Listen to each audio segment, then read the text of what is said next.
आज best education of mathematics by S sir के YouTube channel पे आपका भव्य स्वागत है। इंटरमीडिएट के कुछ महत्वपूर्ण प्रश्न लेकर के आए हैं और जिन्हें देखें और पढ़ें और तैयार करें, जिससे कि आने वाली परीक्षा में बेहतर परिणाम हासिल कर सकें। सवाल सामने है। एक पासे को 2 बार उछाला गया और प्रकट हुई संख्याओं का योग 6 पाया गया और संख्या 4 के न्यूनतम एक बार प्रकट होने की सप्रतिबंध प्रायिकता ज्ञात कीजिए, ऐसा सवाल है। तो जब पासे को 2 बार उछाला जाएगा तो वहाँ हमारा जो NS होगा, जिसको हम समष्टि या कुल घटना कहते हैं, वो 36 होगा, जेन्युइन है। और 4 का न्यूनतम पाया जाना एक बार, तो वह NI के क्रम में कह सकते हैं। वो 4 1 4 2 4 3 4 4 4 5 4 6 निश्चित रूप से 4 बार बार आया हुआ है। या इसी क्रम को हम पलट भी सकते हैं कि वो 1,4 हो, 2,4 हो, 3,4 हो। 4,4 को हम दोहराएंगे नहीं, तो 5,4 हो और 6,4 हो। ऐसे में अगर P देखा जाएगा, यह E वाला घटना है, तो P अगर जो देखा जाए तो वो मिला जुला करके 11/36 बनने के क्रम में है। वहीं F को अगर जो देखा जाए तो F की घटनाओं में जो योग 6 पाया जाना है, योग 6 पाया जाना है, तो वो 2,4 से 6 मिल जाएगा, 4,2 से 6 मिल जाएगा, 5,1 से 6 मिल जाएगा, 1,5 से 6 मिल जाएगा, 3,3 से भी 6 मिल जाएगा। अर्थात हमारी जो 5 घटनाएं घट रही हैं, तो यहाँ PF का मान जो होगा, घटित घटना में 5 और कुल घटना हमें 36। साथ में एक चीज़ और केयर करेंगे कि हमें E और F दोनों घटनाओं में कौन उभयनिष्ठ दिखा है। तो आपको साफ साफ यहाँ दिखेगा कि 2 लोग उभयनिष्ठ दिखाई दे रहे हैं, तो उन्हें हम E इंटरसेक्शन F के रूप में जानते हैं। जहाँ 2 लोग हैं तो प्रोबेबिलिटी में अगर इन्हें लिया जाएगा E इंटरसेक्शन F को, तो 2/36 होगा। अब ऐसे में यहाँ 5/36 हमारे F का मान, PF का मान 5/36 है और हमसे सवाल किया गया है कि प्रोबेबिलिटी ऑफ E/F क्या हो सकता है। बार बार ये सवाल दोहराया गया है, पूछा गया है, इसलिए मैं इस सवाल का जिक्र किया हूँ। तो probability of E intersection F upon PF, और जेन्युइन तरीके से हम यहाँ 2/36 के बटे में 5/36 और 36 कैंसिल होता हुआ 2/5 का जवाब दे सकते हैं, जो कि हमारा लक्ष्य है। यही 2/5 होगा। बहुत महत्वपूर्ण, मैं बार बार देख रहा हूँ कि दोहराया गया है और इस सवाल का समाधान बहुत ही आसानी से हो गया। और इसी क्रम में आपके जानकारी में पार्शियल कैसे हम हल करते हैं, इसको भी हम एक क्वेश्चन के साथ साझा करेंगे। पार्शियल का मतलब हो गया कि जब हमारे आंशिक भिन्न के स्वरूप में सवाल होते हैं तो एक सवाल का हम जिक्र कराएंगे। सवाल को नोटिस कर रहे हैं, इम्पॉर्टेंट।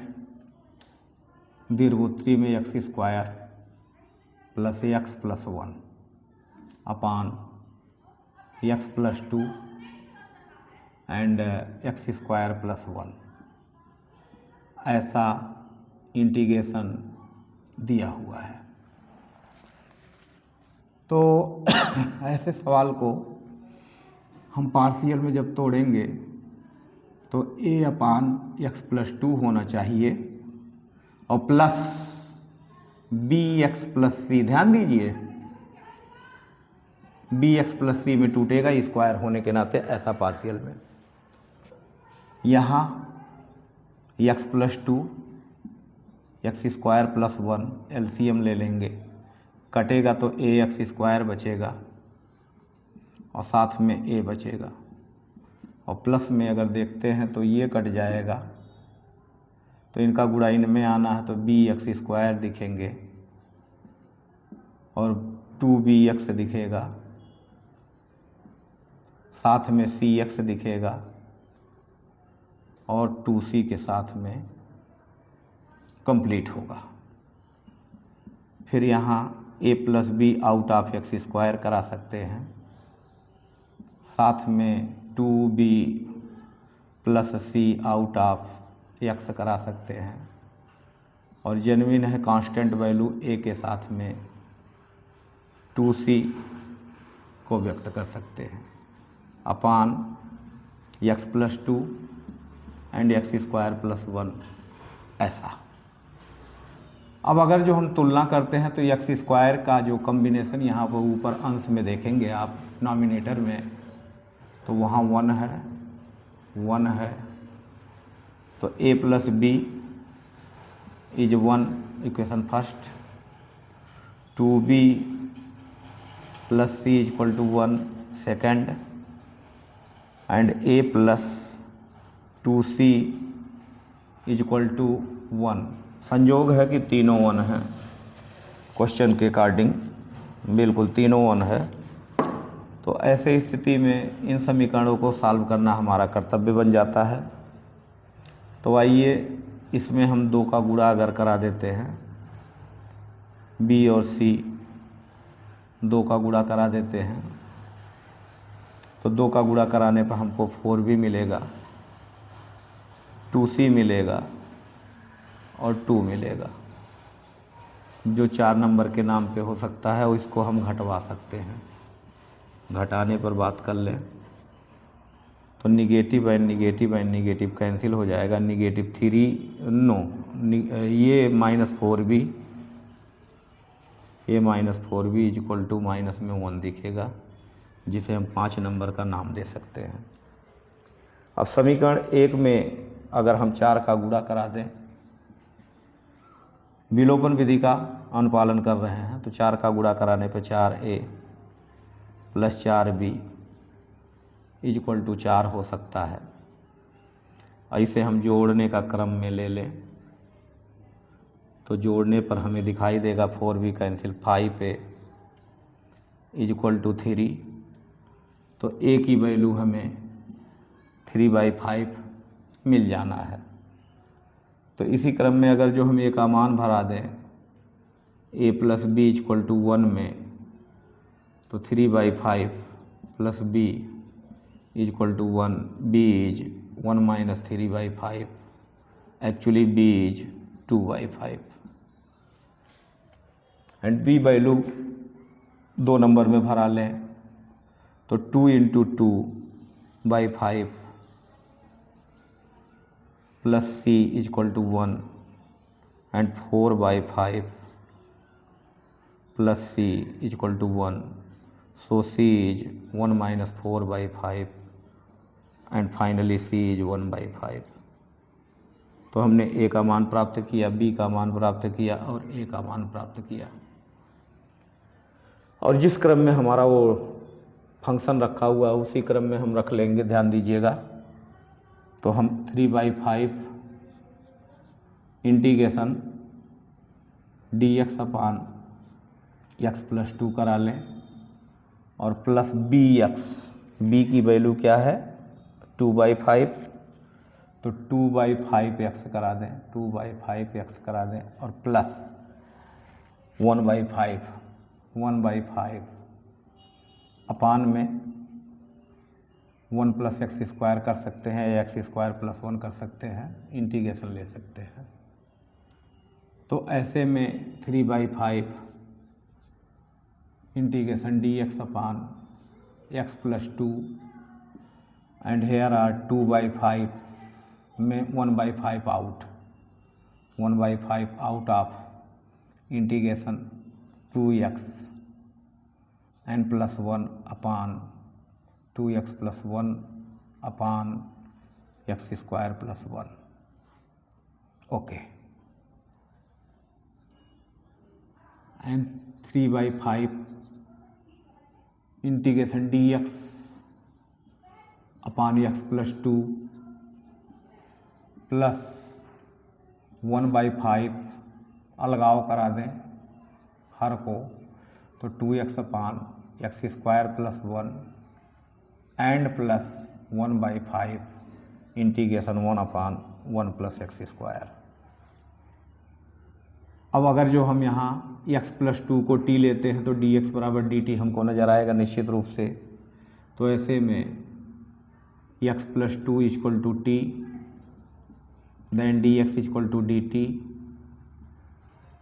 और here are x² + 1 is u, then 2x dx is du and x dx is du/2। अब क्या करेंगे 3/5 इंटीग्रेशन dt अपान t plus 1/5 integration x dx 2x हमको चाहिए था, तो सॉरी du अपान u और प्लस 1/5 dx अपान 1 + x²। फिर इसी क्रम में 3/5 log t हो जाएगा, 1/t log t बनता है ना, बिल्कुल बनता है, और प्लस du/t 1/5 log u हो सकता है, और plus 1/5 actually tan inverse x का फार्मूला बनता नज़र आ रहा है, प्लस c। बैकअप करा लें 3/5 log t की वैल्यू क्या थी हमारे पास, t की वैल्यू हमारी क्या पास x प्लस 2 था, x प्लस 2 करा लेते हैं, और प्लस 1/5 log u की वैल्यू क्या थी x² + 1 log x² + 1 करा लेते हैं, और साथ में 1/5 tan inverse x supported c, और ये एक्चुअली हमारा परिणाम मिल जाएगा।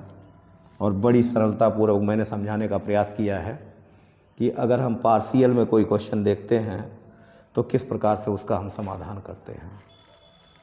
तो इस सवाल का समाधान अच्छे से हो गया और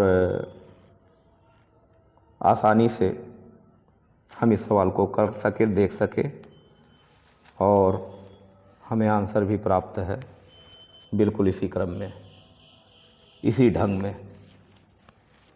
तो आपको पार्शियल किस प्रकार से हल किया जाता है मैंने ये बताने का पूरा प्रयास किया, और समझने का प्रयास करें, हल करने का प्रयास करें तो कहीं भी कोई समस्या नहीं है। सापेक्ष गुणांक कैसे हम लगाते हैं एक सवाल के साथ साझा करते हैं, और बहुत ही महत्वपूर्ण सवाल है, उसे आप अपने अंशाल पेपर में उठा के देख लेंगे तो बारंबार पूछा जाने वाला क्वेश्चन है। हम उन्हीं सवालों का संग्रह लेके आए हैं जो हमें ज़्यादा से ज़्यादा क्वेश्चन बार बार दोहराए गए होते हैं। परीक्षा के दृष्टिकोण से बेहतर और अच्छे ढंग से। तो क्वेश्चन है हमारे सामने, बिल्कुल मैं क्वेश्चन करने वाला हूँ, सापेक्ष अवकल गुणांक कैसे निकालते हैं। जैसे tan inverse 2x upon 1 minus x square का cos inverse 1 minus x square upon 1 plus x square के सापेक्ष अवकल गुणांक ज्ञात कीजिए। तो ऐसे क्रम में एक को y1 से पढ़ लीजिए और दूसरे को y2 से पढ़ लीजिए।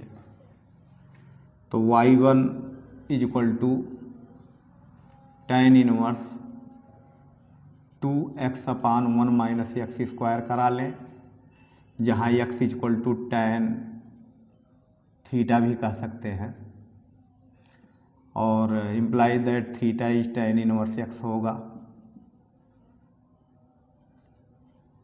तो y1 इज इक्वल टू हमें tan inverse 2 tan theta upon 1 minus tan square theta के क्रम में नज़र आएगा, जो tan इनवर्स के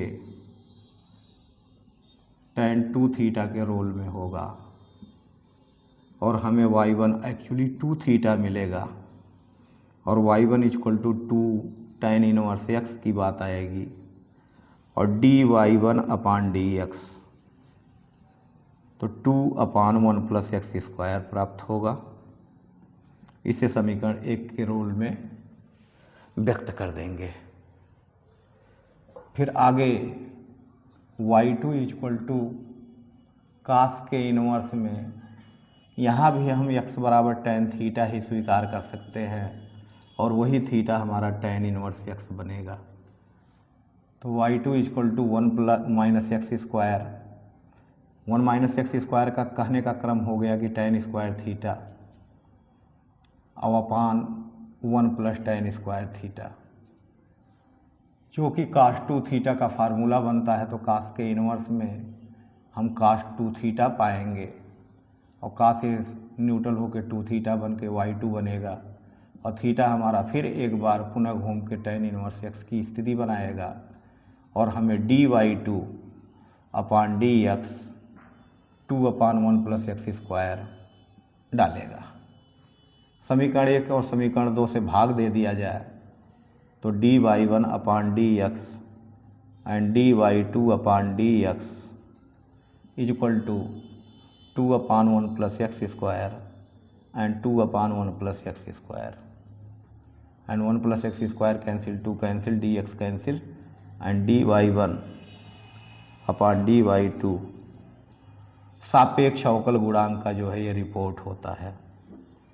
तो कभी भी सापेक्ष पूछता है तो आपका dy बाई dx लक्ष्य नहीं, बल्कि dy1 अपान dy2 बन जाना चाहिए। यह बात ख्याल रहे और ध्यान रहे।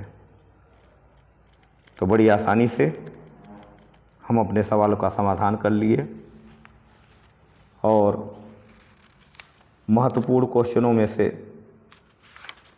जो उम्मीद की जा रही है कि आने वाले समय में हमें अपने परीक्षा में प्राप्त हो जाएगा, ऐसे ही सवालों का हम समाधान करते हुए जा रहे हैं। एक सवाल का समाधान हम दिखाते हैं कि कुछ इस प्रकार से सवाल आते हैं, उन्हें भी देखें,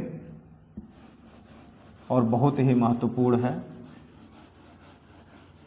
जिस टाइप के क्वेश्चन बार बार परीक्षा में दोहराए जाते हैं, हम उन्हीं क्वेश्चनों का समाधान आपके सामने लेके आए हैं। क्वेश्चन में दिया हुआ है y equal to sine inverse x, prove that, सिद्ध कीजिए। क्या सिद्ध करना है, ध्यान देने की बात है। 1 minus x square in d2y by d x square minus x d y by d x equal to 0। ऐसा मुझे शो कराना है।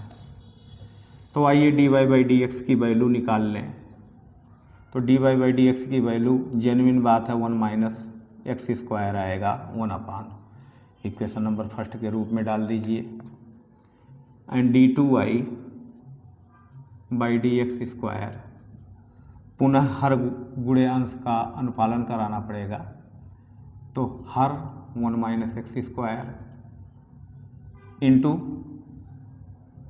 1 का हर गुणे अंश का अवकलन 0 हो जाएगा, और माइनस में अंश गुणे हर का अवकलन 1/2 रूट 1 माइनस एक्स स्क्वायर के रोल में आके मल्टीप्लाई निगेटिव में 2x देगा। निश्चित रूप से मल्टीप्लाई निगेटिव में 2 देगा श्रृंखला विधि से, और अपान में रूट में 1 माइनस एक्स स्क्वायर का होल वर्ग बना देगा। अर्थात एक्चुअली हमारे पास मिलेगा ऋणात्मक ऋणात्मक फिर धनात्मक हो जाएगा, और 2 से 2 जेन्युइन बात है कट जाएगा, और नज़र आएगा धनात्मक में x upon 1 minus x square free, और यहाँ हर का सपोर्ट करेगा अंडर रूट में 1 माइनस एक्स स्क्वायर। तो जो वैल्यू हमको प्राप्त हुई है यह d2y by d x square का है। अब इसी वैल्यू को हम वहाँ फिलअप हम कराएंगे। तो 1 minus x square into d2y by d x square means x upon 1 minus x square root में 1 minus x square with negative x in dy by d x is a 1/1 plus x square with 1 minus x square.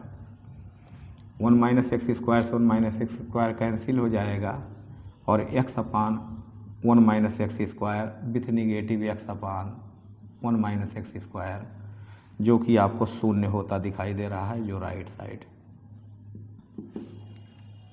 तो इस क्रम में आपको यह question बिल्कुल अच्छी तरीके से समझ में आ गया होगा और आसानी से हल हो गया। तो इस प्रकार से आगे हम आपको और वीडियो देते रहेंगे, और आज का यह वीडियो आपको समझ में आया हो, भली भांति तैयारी बनी हो, तो फिर हौसला बढ़ाने के लिए आप चैनल को सब्सक्राइब करें, शेयर करें और लाइक करना न भूलें। धन्यवाद।